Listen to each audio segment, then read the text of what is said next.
Welcome to the Driven to Succeed Real Estate Podcast. I'm your host, Brandon Olson. And today I have a great realtor on that I've been working with for now just like 6 months, but it's been fantastic, Gwen. Great getting Marty. to know you so Yes. far. Yes, so I couldn't wait to have you on the podcast because you're just fun. Thank you. I love it. So. You're fun too. Try to. All 3 times I've met him, he's fun. But I follow him online, so I know. Right?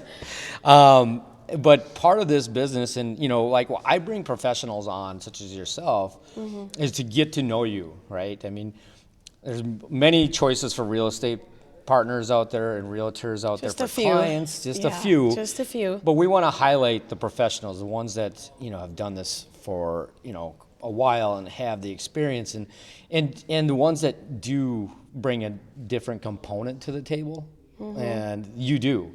You bring a little fun and excitement to the table. Yeah, I'm not your traditional standard. I mean, I do everything by the books traditionally, but personality-wise, just not cookie cutter. Right. But, I love it for the simple fact because, number one, you're going to stick out, right? I mean, because, again, many people can do the same job, but the people that stick out and do the job and you make notice, I mean, you get referrals from that, right? Like, oh, she was fun to work with and so forth, right? Or she's too fun. We better not refer her to our kids. No, just kidding. There we go, right? Yeah, so I think that's one of the things that I remind clients all the time, especially if you're competing for a buyer or a seller's business, is we all should be doing the same thing.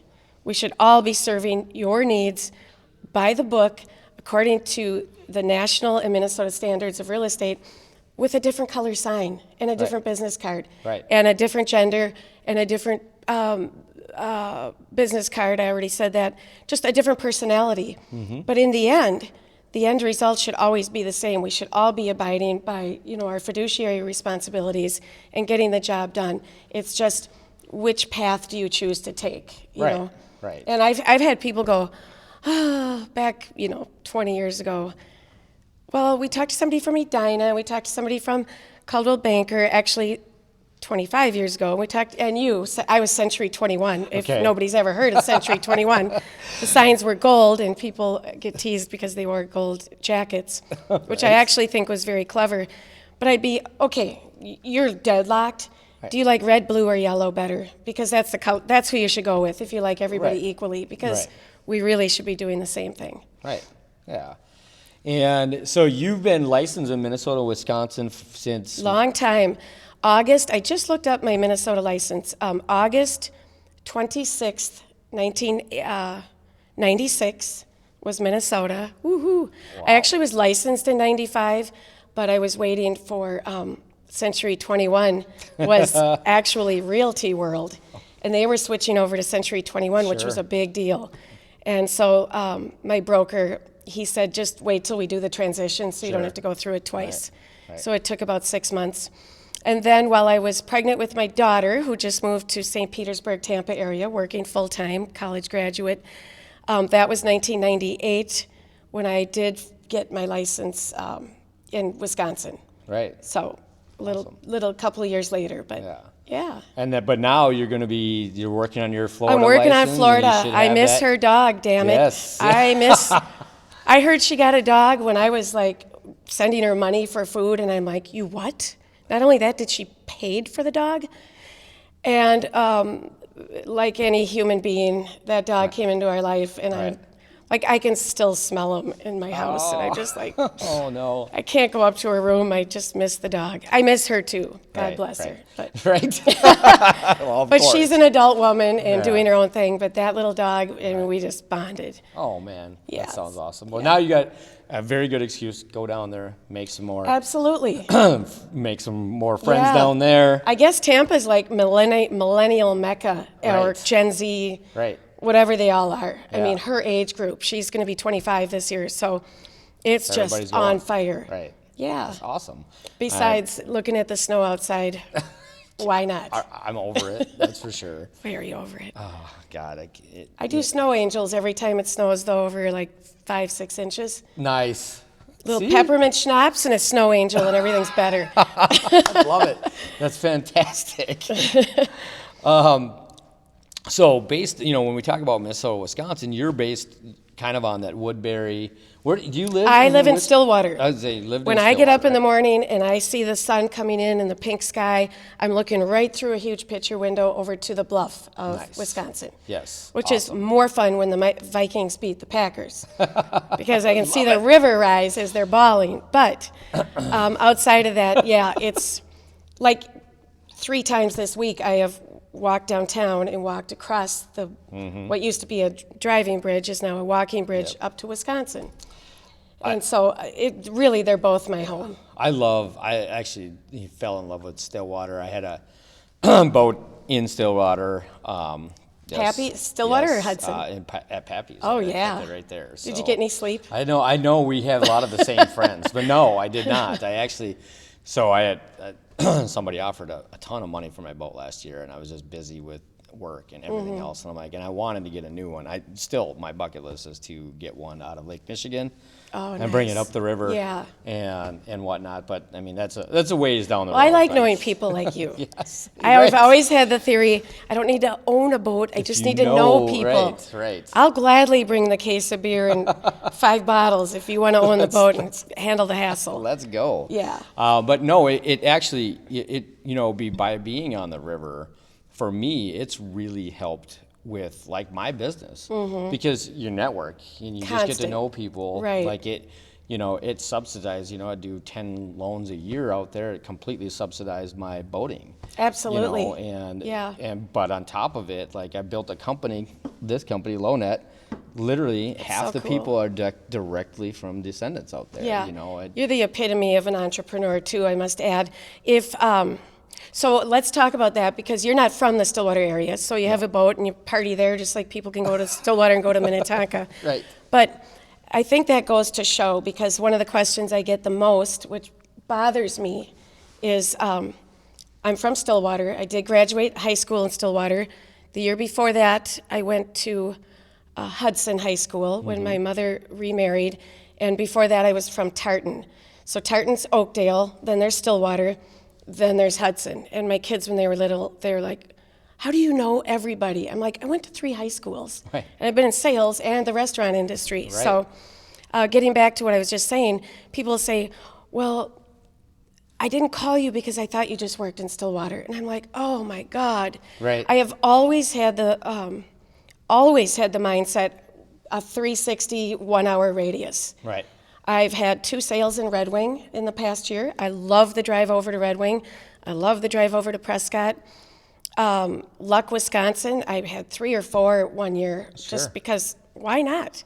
Right. I can drive to Luck or Red Wing or Prescott or even Balsam Lake in the same time I can drive over here to Wayzata, St. Louis Park, Eden Prairie. 100%. Right. And by the way, I've also had sales in Eden Prairie, Pine City, going north. Probably about the furthest west is Watertown. Sure. Right now for me. Right. But I mean, just to set this story straight, we don't You're not necessarily just- practice where we live. Right. 100%. You know, if I relied on the Stillwater, there's 200 agents in Stillwater.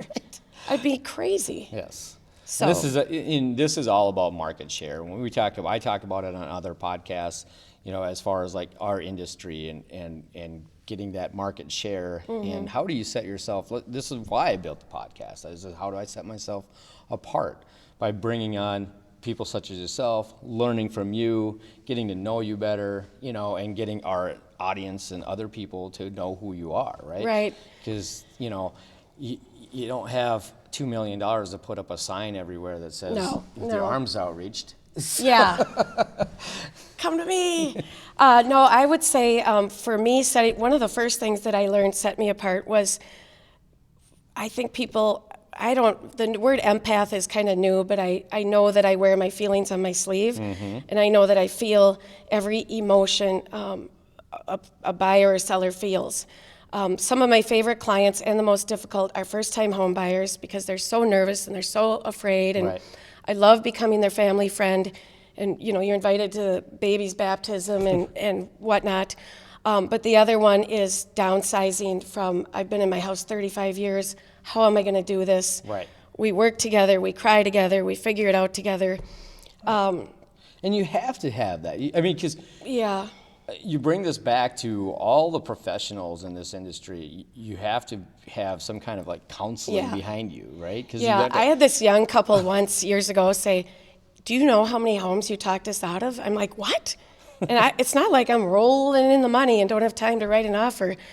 I've always been and she said, "You talked us out of this one, you talked us out of that one." And she was, "And that's why we trusted you and we stuck with you for so long, because you talked us out, or you talked us out of listing." I'm like, "You're 2 years out. Right. You people are not mentally ready." Right. And if we go through all this work and we put you on the market and you're not mentally ready after 30, 40, 50 years and your kids haven't accepted it, just forget it. Right. It's going to be family drama. Call me in 2 God, years, yes. you know? Yeah.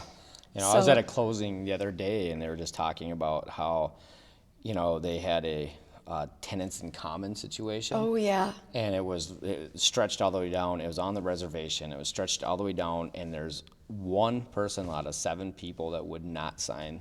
And because she just had something that just happened personally. She didn't want to be bothered by it. They were even giving her essentially it was like everybody's getting like $4,000 out of the sale. Yeah. It wasn't much. Was it an estate? Like kids owned it, or? Yeah. Or And he's like, I feel like there's some kind of animosity somewhere in there, but I mean, just a disaster. Well, and that person gained control. I know. Yeah, you got to talk these people through all this. I've had a lot of estates. It's very emotional. Just let the people, sift. One family member will be like, "Let's get this done. Come on, for 10,000 more, we're going to each get $2,000. Let's get it done." And the other person's like, "Nope, holding out." Typically, they have more emotion to the property. Right. Or the death of the parents, or something that happened in childhood. If it's siblings, they just can't let go. But you need to work with all personality types, and they need to be respected just the same. I heard a story recently where, getting into the whole should a buyer buy their own title insurance. And this was a situation where it was an estate, there was 4 kids. One of the kids went off the wrong path, very young. Drugs, alcohol, suicide attempts. The family had not seen this person for, I want to say, 40 years. Oh, wow. Like a long time. Mom and dad die. Yeah. This person's gone. They don't know if the other siblings dead or alive or anything. They assume dead. The 3 siblings that remained sold the property, and guess who reappeared? 40 years later. 44 years later, if I remember correctly. So it's really important to throw another $1,000 into the pile and get your insurance. Yeah, and the owner's title insurance, depending on the loan size, actually a lot of times only $300-400. Right. So it's not even that much. Tops is like 7 or 8. But yeah, that's like, a 100% perfect example. Well, when of I that. heard every agent that's seasoned buys it for themselves, what does that tell you? Right. Exactly. Because you never know in that type of situation what you have to deal with. And like, oh, great. Yeah. So, how long have you been a mortgage banker again? Well, so I left the car industry in 2015.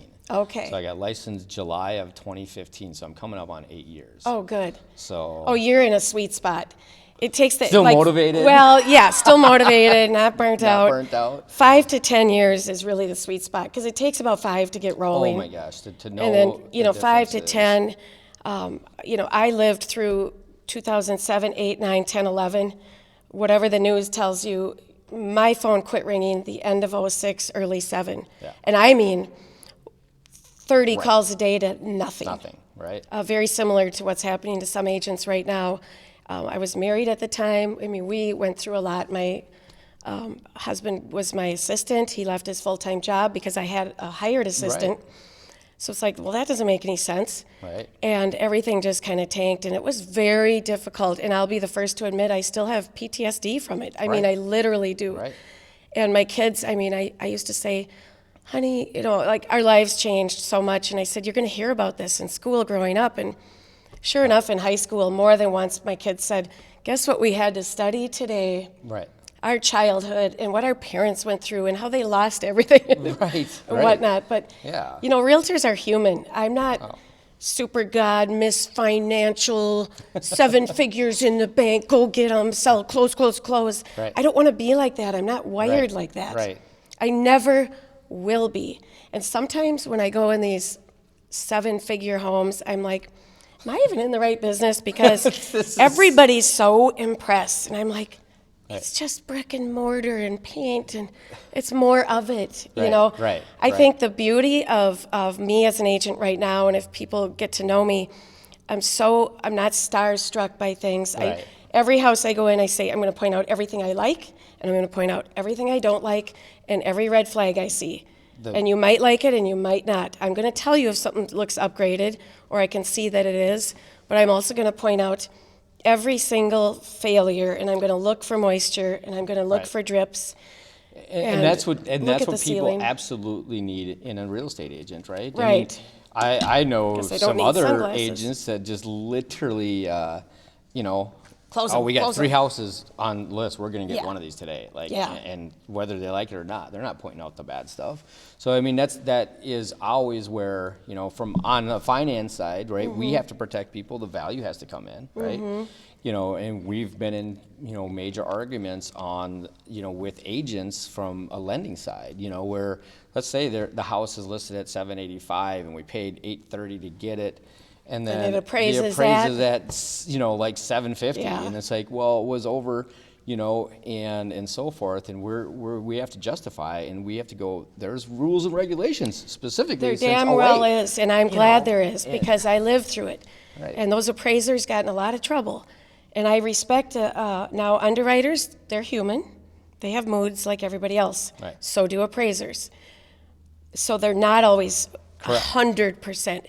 It's just like practicing medicine. They're practicing what they know and what they've been taught, and they're following a procedure and a guideline, just like doctors do. And but in the end, I mean, we do have the chance to dispute. But I appreciate that extra set of eyes, and I'll tell my buyers, if it comes in low, we can talk about it, but you're being protected. And that's why people shy away from VA, which is not fair to a veteran. They're being protected, and they should. Right. And especially when we're just coming off of a super hike, Right. why would we want to keep super hiking? Right, 100%. Now, have you heard there's a shortage of, I heard from some thing that I listened to, I don't know who sent it, there's about a 5-year shortage of housing nationwide due to millennials. It's even bigger than that. It is? From what I've heard. So I've heard is beyond 10 years. Really? Because if you look at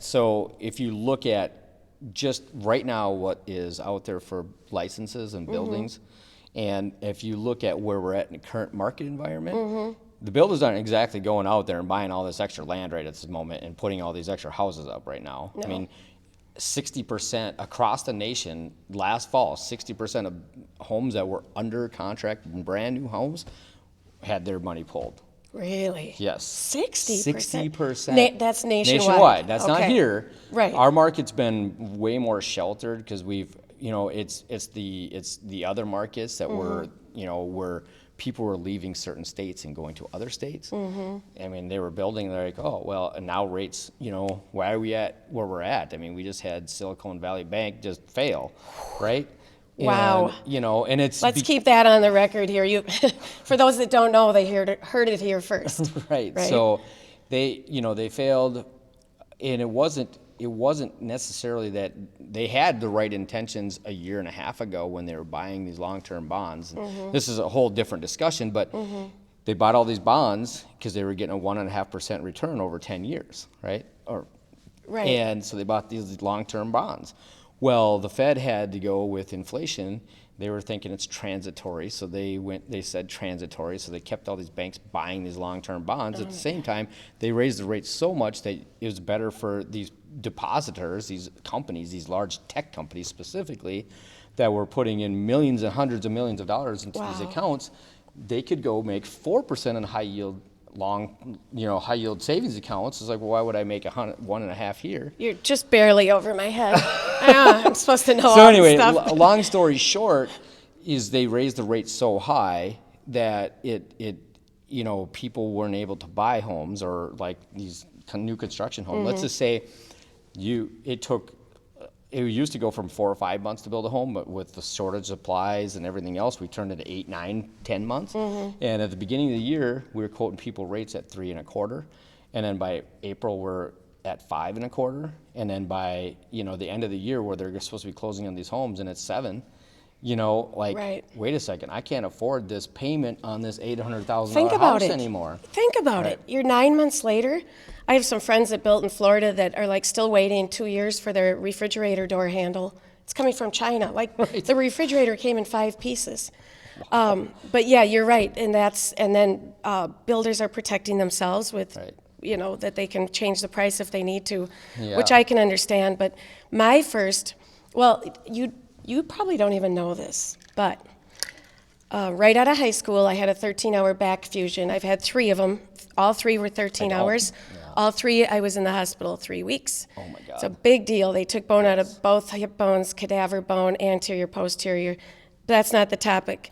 Instead, while everybody went to college, I was recovering. I had it October, following high school graduation. Wow. So anyway, my uncle worked for a mortgage company. It was called IMS, Independent Mortgage Services. So I started there as the receptionist, became a loan processor, and actually managed Allied Group Mortgage in Roseville, which is no longer in the state of Minnesota. They're out of Iowa. So from 82 to 89, I was in mortgage banking. But what I was going to say about interest rates is my first day on the job at the mortgage company, it's 2 rows of desks, like a hallway. Yeah. The underwriters sit at the 2 back seats. Here's your ashtray. Here's the coolers over there with the champagne and margaritas. Everybody had an ashtray, old-fashioned typewriter, stack of paper, and I was supposed to fill out these loan apps from handwritten to type it. Sure. And the interest rate on my first day that I was typing as a loan processor was 13.875. And I was so afraid to ask for help, but it wouldn't fit in the little box. And they said, Gwen, you've been on that for like an hour. And I'm like, I can't get it to fit in the box. Kept using my whiteout. And I bought my first house at 8.5% and was high-fiving. So it's just, you put it in perspective. Yeah, there's a big perspective about all of it. And it takes a while to get through this.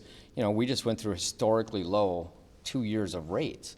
So 85% of mortgages have like a 3% or less rate. Yeah, and it comes back to haunt us. Right, because they're like, what is this new home that I'm going to upgrade to going to cost me? Oh my God. Yeah. So it's scary, right? Well, it was free money, basically. Right. Yeah. So, it was free money. But on top of that, if we look at it from a rent to own or a why wait, why now, type of situation, is like, well, you brought it up. We're 5 million homes. I last heard it was 6.5 million homes behind where we should be. Is that what it is? Yeah. I just heard 5 years, so that's a lot of homes. It's a lot of homes, right? So the likelihood, even with downturn in the market, of we have an 08 type of experience now, maybe on the top end, $1.5 million, stuff like that. Yeah. You're going to see some of these big discounts, but specifically on the homes that are starter homes and first time, like we're not. I don't picture that happening. I do think that we're in this weird area right now where they're going to keep the rates kind of leveled, and hopefully more money flows into the 10-year market, which then will drop rates. Because I think if we can get 2 rates in the 5s, that'll change. It just sounds so much better. Right. I don't care if it's $40. It just sounds better. Exactly. Like 5? Well, let's just say. Complain? But let's just say that doesn't happen for a year, and you're renting right now, and you're spending now. Rent just got to $2,100 a month somewhere, and you're like, oh my gosh, and you're paying $25,000 this year for rent, not your own. So let's say that you go shopping. Yes, rates are 6.5, 6.75, or even 7. So we're in a volatile market, but it's likely in the next 2 years that they're going to force rates to go lower. We can refinance. Right. Which, if that happens, then you're going to have the spike in prices still keep going, right? So it's going to be interesting. It's going to be interesting. We got to be resilient. I got to do things a little differently than last time. I'm a little woo-woo, as you know, or maybe don't know. I'm a certified Feng Shui Practioner, and I studied it in California. I'll never forget, my mom called and she said, I read the craziest thing in the newspaper. Do you know that homes in California are not selling because the front door is not in the right spot? Or in that situation, it was in the Pioneer Press, the front door was not visible at all.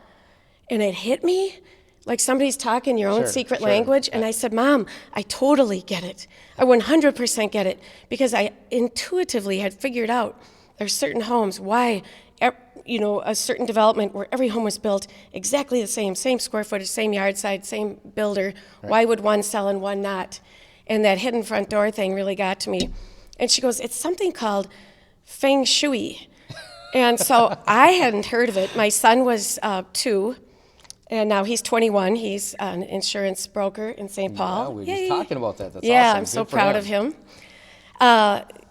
So I looked it up. It's called Feng Shui, and there was a school, only one in the United States, called the Western School of Feng Shui. And they have to make it Western, otherwise it's way too Chinese, and it gets into astrology and directions more than the average American can handle.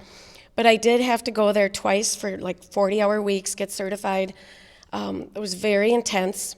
And I brought that, I put it on my business card for people that ask. And so when I say woo-woo, I do a lot of like where the industry is going for us right now, and buyers and sellers. So much of it is just like intuitive or in your gut. And that's the same thing with the Feng Shui. But I went on to teach it for many years at, it was called ProSource, but now it's Kaplan Schools as continuing ed. Really? Yeah.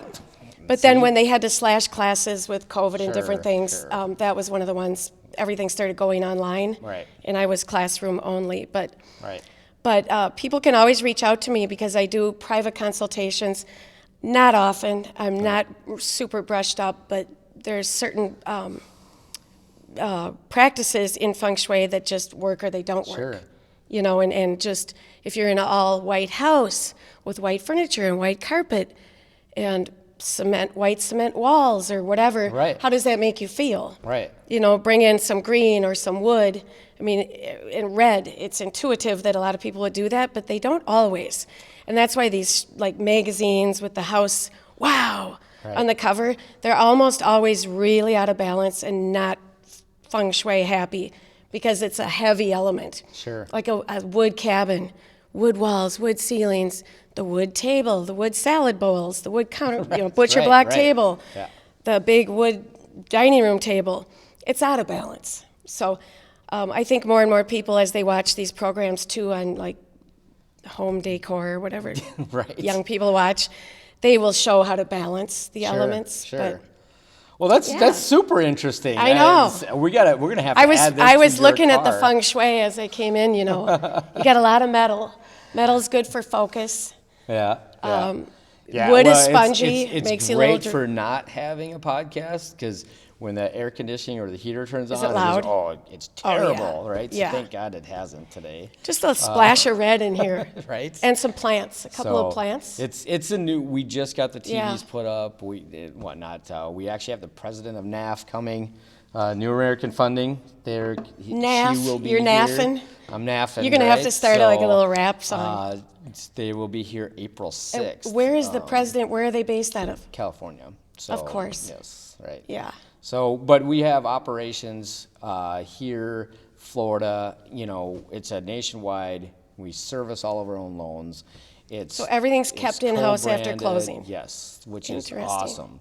And they're, JD Power ranked us #1 in mortgage servicing. Really? So the buyers really, borrowers on our side, we call them borrowers. Your side, buyers. Buyers. Whatever. Our clients, have their loans not getting sold off all the time. That doesn't mean that certain ones don't. Some of the jumbos, those will get sold and whatnot. But for the most part, What is a jumbo loan limit right now? 715, I believe, or is it 7? So if they want to borrow more than that, they're in what's called a jumbo. Jumbo, right? 'Cause So if they finance not everybody more knows than that, Okay. So if you buy $1 million home and you put 250 down, you might not be in jumbo. you'd be okay. Right? So All right. 300 down, right? Yeah. So then you're not a jumbo. So a lot of times, even if it's 100, or let's say it's 850, and they got $100,000 down, we're still over it. We might do a second loan to get them under, because generally speaking, you have better financing and less hoops to jump through. Jumbo loans, you have all these different hoops that you have to go through to get to. Well, what I like about working with you is you have, and most of the lenders have this, so it's not unusual, but I love now that the buyer doesn't have to drive in, or you have to go meet them somewhere and fill out the loan app. It's just online. Right. Like your little link, it takes them to, the loan app. And I think people panic, and I try to tell my clients, just get it over with. It's the worst. It's the least fun part of buying this house, outside of maybe some scary things with a home inspection. Get it over with. I don't like that stuff either. I don't like pulling out tax returns and looking myself in the face and where I spend my money. But But get it over with, and I think people think they can't fill it out completely. They're doomed. No, you'll get a hold of them. Well, you know why I built this company, right? So Tell us about it. Tell me about it briefly. Let's change it. So, I built it to be customer facing the first time we ever talked to somebody, right? And we're working on the prototype for artificial intelligence for the mortgage industry. But our basis of this product is a dynamic video chat with a client. So the first time I ever speak with the client, I literally, we turn a phone call into just on their phone, so it's like a FaceTime. I love that. And we do dynamic forms. It's like, wait, I got to get dressed. To pre-qualify them, show what they pre-qualify for, and then so we understand as a loan officer, we understand and sell ourselves, but what is the best way to sell yourself? I mean, we're probably all really good on the phone, but we're way better in person. I'd much rather be in person. 100%. The phone drains me, and I don't know what it is. But just like 30 seconds in, I feel this, it's energy. Right. I'm just going to tell you. Right. This 5G stuff and microwaves that's cooking your brain, it's cooking your vocal cords. If I'm going to talk, I'd just much rather be in video. So is this something you could offer to realtors? So, we plan on rolling out the realtor side here this year. Because if I get a call from somebody that went through Zillow, just as an example, that's hard. Our goal is to increase that online percentage because they get a call from Zillow, they get a call from 10 other people, right? And then you have to differentiate yourself. So our goal is to differentiate and drive that. So it's a digital world. So applications, digital, all the tools, everything's digital, right? Signing all the documents. They joked about it that the entire industry was going to get rid of loan officers. How? They can't, right? There's so AI much. Isn't that good yet. Well, it's amazing what we're doing, but we drive the bus. People want to work with other people, right? They don't want to. There's like 15% of the people are comfortable just going online, getting the best mortgage themselves because they're comfortable. They maybe have knowledge of it or they know what they're doing, and they can understand it. 85% of people can't. And the numbers are true, like specifically millennials is 74% want to meet their loan officer, right? They meet the realtor because you're showing them a house, but they typically never meet their loan officer until maybe day of closing. Yeah. And then after COVID happened, nobody's even going to that. That's a lost touch. It is 100%. A huge, just like at the closing table, buyers and sellers since COVID, they don't meet each other. And 90% of the time, that was a really effective way to close. Well, you kind of bring up a topic that's important to me is how many people that go into the process as a whole. And I selfishly had not even thought about you guys and all the people behind the scenes with you going all the way to California. But even like, okay, I'm going to get woo-woo, but the house deal. I was thinking about this yesterday. I was like feeling really like connected to God and the universe. And I'm like, think how many people, just take one room of a house. The metal that had to be mined, that had to go here, to go there, to be trucked, the wallpaper that the artist and the designer and the printer and the retailer and the rolls and the people that made the rolls, that make the machines that roll out the wallpaper and the paint and all that goes into just paint alone. I mean, the artists and the minds behind paint colors and designs. And then, we haven't even gotten into the builder and the architects and the wood and the trees that had to go through the earth, that had to come through the sun, and we need water. I mean, it's just like so this is why I tell people I'm not super fond of flips because they're almost always done in a very cheap manner. 100%. And I say, respect the home.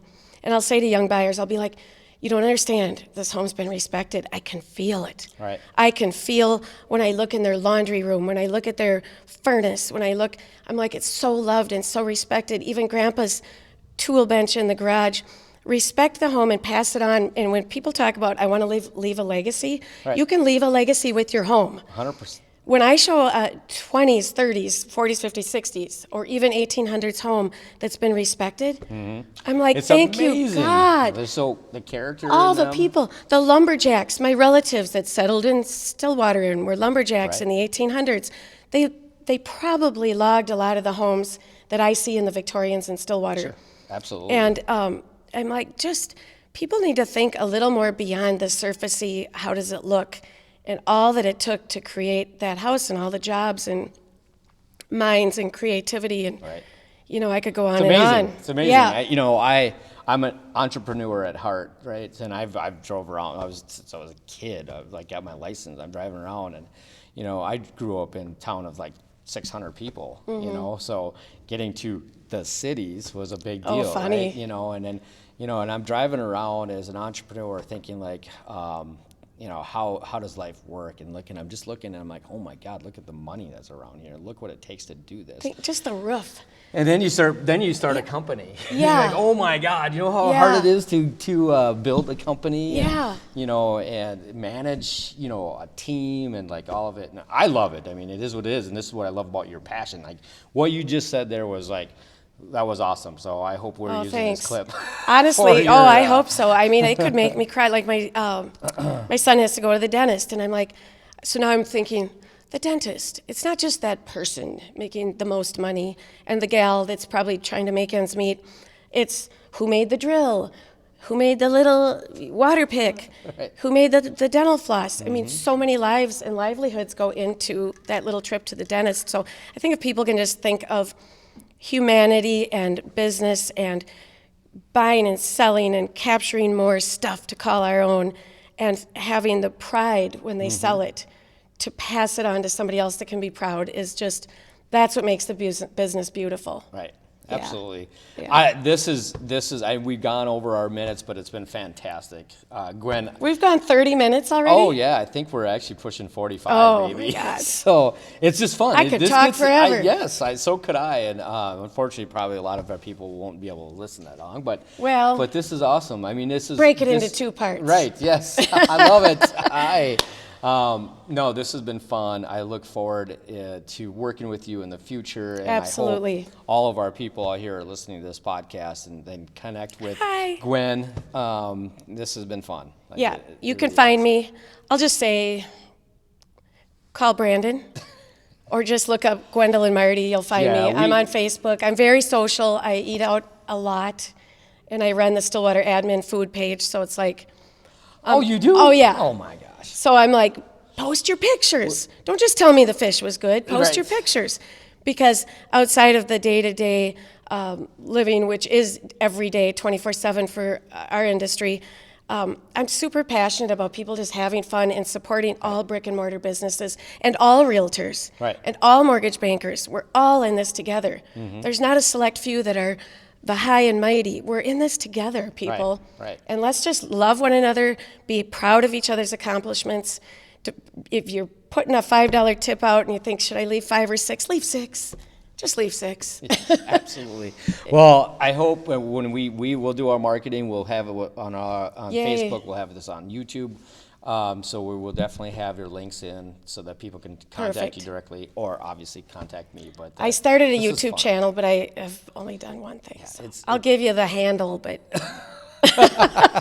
it's honestly starting these things and like our podcast. I'm not sure what episode we're on right now, but it's a learning curve. We lost track. That's good. Yeah. So it's a learning curve, and now I'm way more comfortable talking and just we used to just interview type like, what was your favorite experience? What was this? But now it's just really getting to know. Yeah, like, I've done one other one, and it right? was their first one, and it was just like a little, and now when I see their others, I'm like, they're so much more relaxed, but that's just part of, doing you it. get good at it. I mean, you experience and doing things over and over and over, right? I want to have a podcast. I just don't have all this equipment or a nice gal like you have.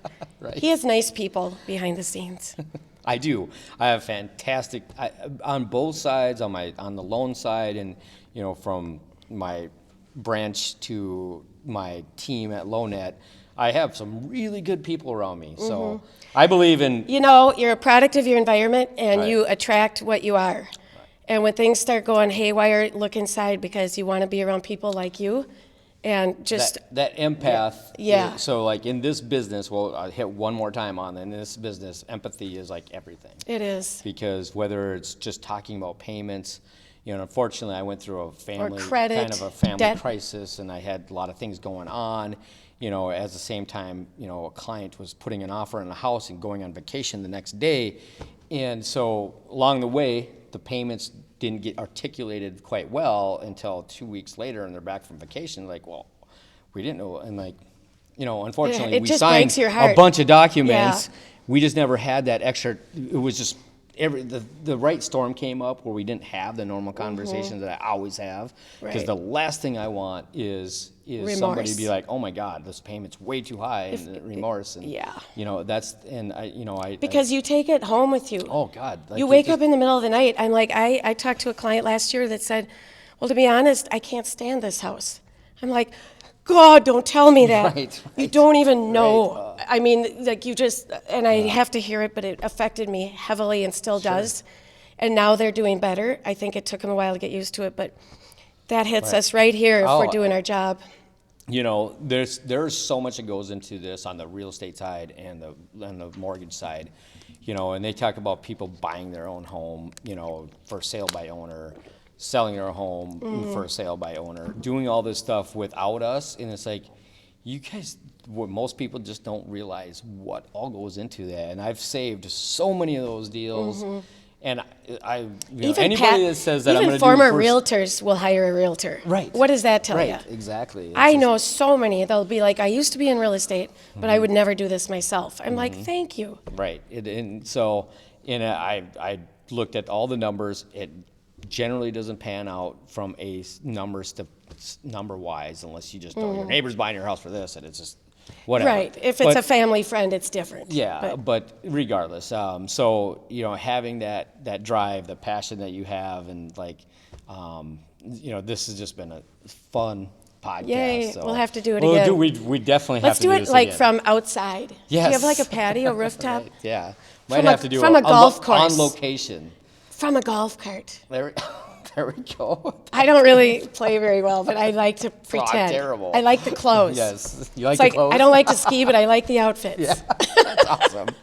Well, anyway, we're going to sign off now. Everybody, thank you for tuning in. Like, subscribe, reach out to Gwen if you have any questions on real estate or feng shui.